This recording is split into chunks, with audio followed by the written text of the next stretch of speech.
امام ان کو بھی جانتے ہیں اور جو ہونے والے ہیں ان کو بھی جانتے ہیں۔ امام نے دہریے سے سوال پوچھا، کیا کبھی تم نے سمندری سفر کیا ہے؟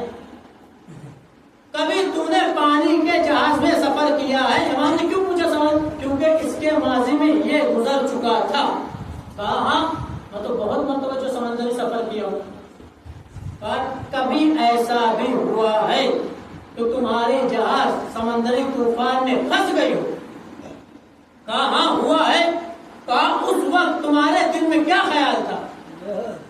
تمہارے دل میں کیا خیال تھا؟ کہا جب تک ملا کشتی کو اپنے کنٹرول میں رکھتا تب تک یقین تھا کہ میں بچ جاؤں گا، لیکن جب طوفان اور بڑا، لہریں اور زیادہ آنے لگی تو ملح مر گیا۔ ملح جانتے نا کسے کہتے ہیں؟ جو پانی کے جہاز کو چلاتے اسے ملح کہتے ہیں، جو جیسے فلائٹ جو اڑاتے اسے پائلٹ کہتے ہیں، گاڑی جو چلاتا ہے اسے ڈرائیور کہتے ہیں، اسی طرح پانی کے جہاز جو چلاتا ہے اسے ملح کہتے ہیں۔ کہا جب اور زیادہ طوفان بڑھ گیا، امام نے پوچھا اور زیادہ طوفان بڑھ گیا تو کیا ہوا؟ کہا ملح تو مر گیا تھا۔ کہا اس وقت تمہارے دل میں کیا خیال تھا؟ بس ایک ہی امید تھی کہ کسی طرح میں بچ جاؤں۔ کہا جب اور زیادہ طوفان بڑھ گیا، کہا جب اور زیادہ طوفان بڑھ گیا تو کشتی پلٹنے لگی، اور پلٹتے پلٹتے کشتی ٹوٹ گئی، تو میں ایک لکڑی کے سہارے میں کشتی سے باہر نکلا تاکہ بچ جاؤں، لیکن لہریں اتنی تھی کہ ممکن نہیں تھا کہ میں بچ جاؤں۔ لیکن دل میں ایک خیال آیا کہ ہو سکتا ہے اب بھی کوئی مجھے بچا لے۔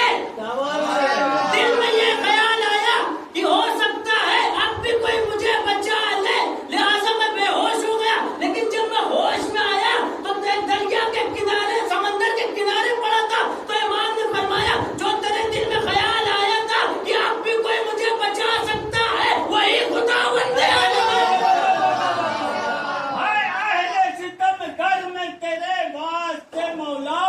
ہے بولنا دشوار مگر بولنا، یہ نعرہ حیدر نہیں ہوٹوں پہ تمہارے، یہ ماں کی شرافت کا اثر بول رہا ہے۔ داماد پیغمبر بیٹا وارث، زہرا کا شوہر، حسنین کا بابا، پھولوں کی مہک میں، ڈالوں کی لچک میں،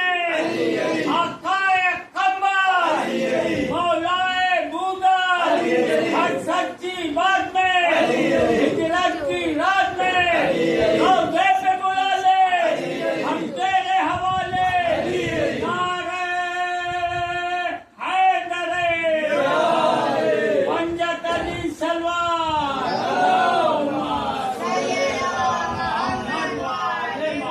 ہر زمانے میں آپ کو کچھ ایسے دائرے ملیں گے جو خدا کا انکار کرتے ہیں۔ آج کے زمانے میں بعض لوگ ایسے ہیں، بعض لوگ بہت لوگ ایسے جو خدا کا انکار کرتے ہیں اور یہی کہتے ہیں کہ دنیا خود بخود وجود میں آئی ہے اور خود بخود مٹ جائے گی۔ ہمارے علماء نے کیسے جواب دیا اس کا؟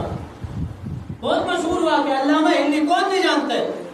ہر آدمی دیکھیے، آپ چھوٹی کتاب میں پڑھیں گے تو واقعہ مکمل نہیں ہے، بڑی کتاب میں پڑھیں گے علامہ ہندی کا واقعہ۔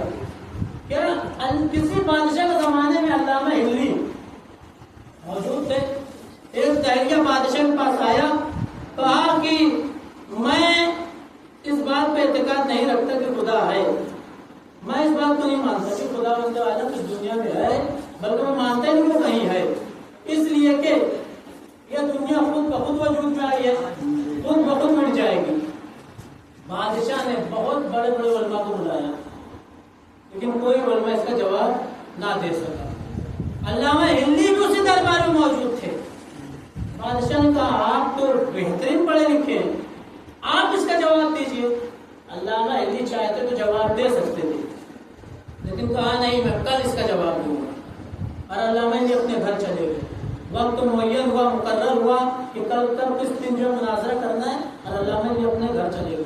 دوسرے دن جب یہ دہریہ دربار میں آیا ہے تو وقت کی پابندی کے ساتھ آ گیا، لیکن علامہ ہندی تاخیر کرتے رہے، 1 گھنٹے میں نہیں ہے، 2 گھنٹے تاخیر کیا، 3 گھنٹے تاخیر کیا۔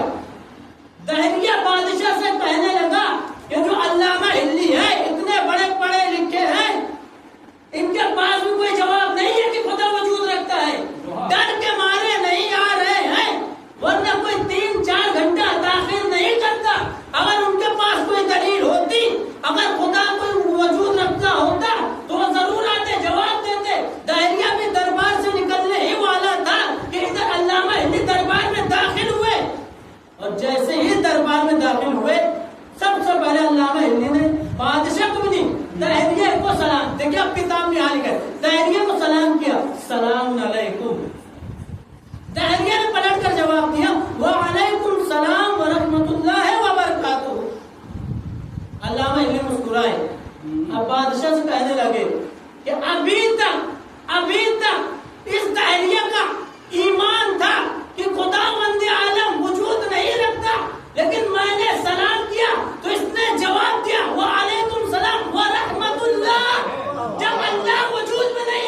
بادشاہ نے کہا تم کیا کہتے ہو؟ کہا نہیں میں یہ نہیں جانتا، بس میں اتنا جانتا ہوں کہ مجھے میرے سوال کا جواب دیا جائے، لہٰذا پہلے علامہ سے پوچھا جائے کہ اتنی تاخیر سے کیوں آئے۔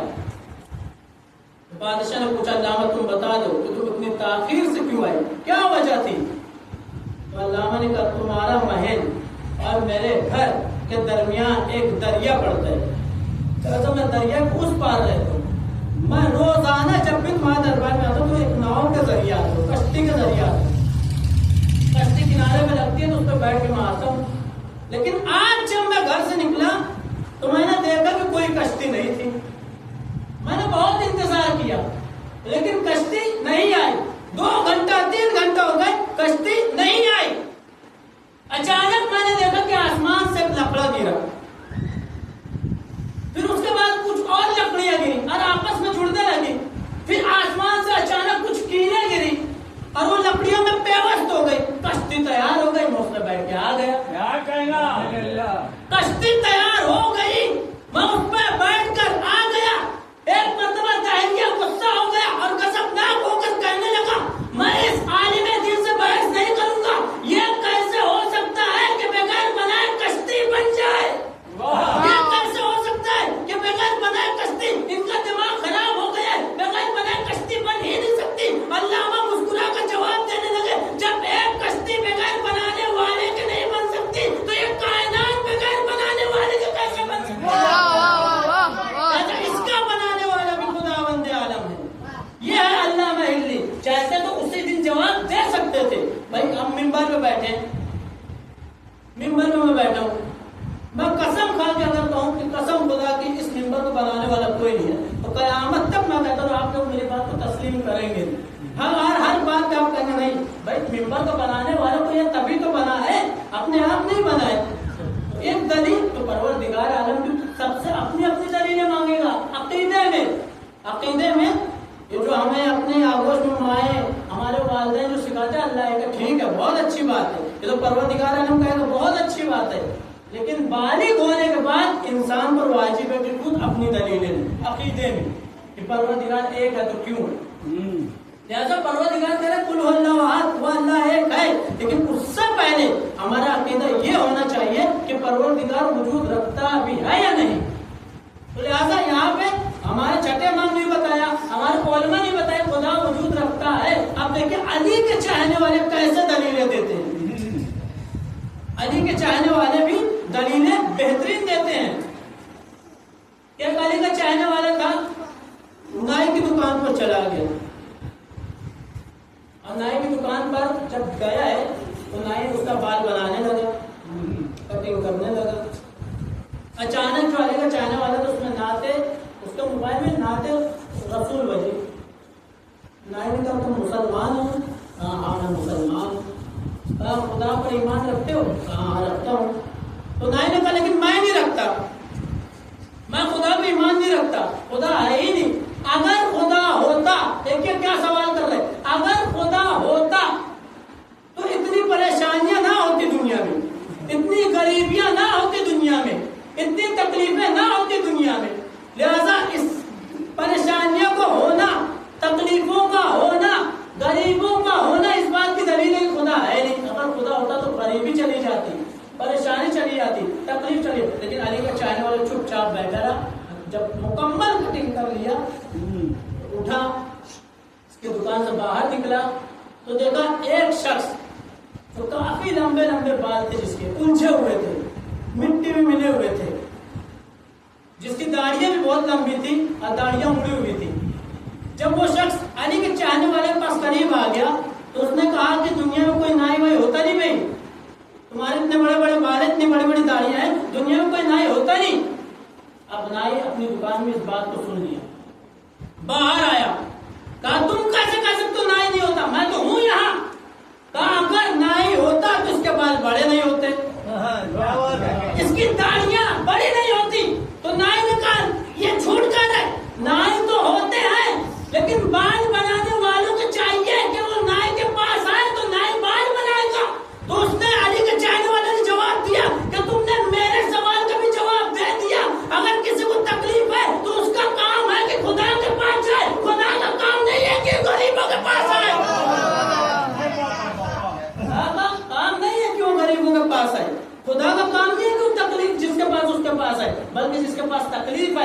پاس پریشانیاں ہیں، جس کے پاس بہت ساری جو غریبیاں ہیں، اس کا کام ہے کہ خدا کے در پہ جائے، حقیقت میں خدا کا راستہ ڈھونڈا جائے۔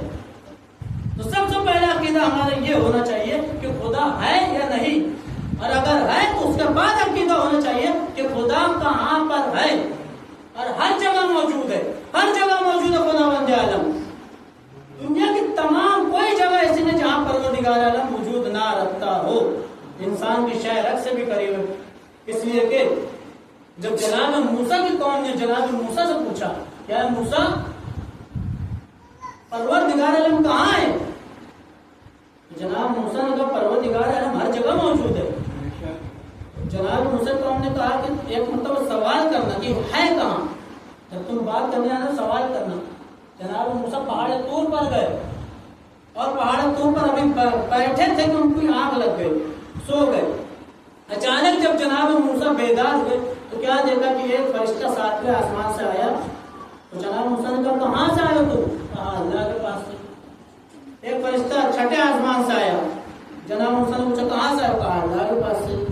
ایک فرشتہ چوتھے آسمان، پانچویں آسمان، تیسرے آسمان، سارے آسمان سے آتے رہے، سارے فرشتوں نے کہا اللہ کے پاس سے۔ اسی طرح کچھ فرشتے زمین کے طبقوں سے آئے، 7 طبقوں سے آئے۔ جناب موسیٰ نے سب سے پوچھا کہاں سے آئے ہو؟ کہا اللہ کے پاس سے۔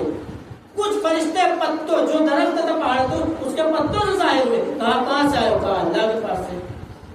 جناب موسیٰ اپنی قوم کے پاس گئے، اور جناب موسیٰ نے کہا کہ اللہ ہر جگہ موجود ہے، کوئی ایسی جگہ نہیں کہ جہاں اللہ موجود نہ ہو۔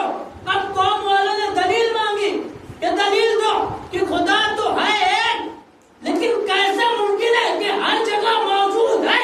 جناب موسیٰ نے کہا ویسے ہی جیسے سورج ہے ایک، لیکن اس کی کرنیں ہر جگہ موجود ہے۔ ایک خدا، ایک نبی، ایک قرآن ہے، پھر یہ کیوں کشمکش میں مسلمان ہے؟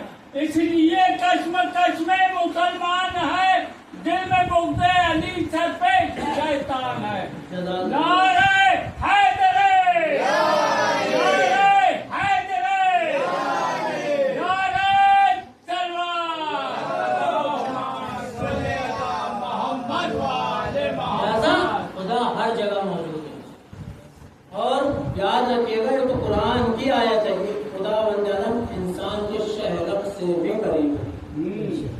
اور کربلا کے میدان میں بھی جب شمر ملول کند خنجر لیے امام حسین کے قریب آیا، اور پشت گردن سے جب شمر نے امام حسین کا گلا کاٹنا شروع کیا تو امام حسین نے آنسو نہیں بہائے تھے، کیونکہ پشت گردن سے کاٹ لگا۔